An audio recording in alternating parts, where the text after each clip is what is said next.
সামনের রাস্তা আপনারা ছেড়ে দিন। সকল মায়ের ভক্ত, আপনাদের কাছে অনুরোধ, আপনার অন্য মনস্কতার কারণে যাতে আপনার কোনো ক্ষতি না হয়, দয়া করে নিজের সাবধানতা এবং সচেতনতা বজায় রাখুন।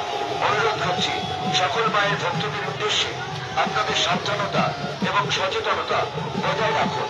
রায়নগর বিধানসভার রক্ষাকারী কমিটির পক্ষ থেকে মাতৃধামে উপস্থিত মায়ের সকল ভক্তদের উদ্দেশ্যে জানাই এই শুভমান বিশ্বরাগমনের আন্তরিক প্রীতি, শুভেচ্ছা ও আন্তরিক অভিনন্দন। দীর্ঘ একটা বছর পর যে আরাধ্যদেবীকে দর্শন করার উদ্দেশ্যে আপনারা অপেক্ষায় ছিলেন, আজকে সেই আরাধ্যদেবী একটু একটু করে শোভাযাত্রা সহকারে তার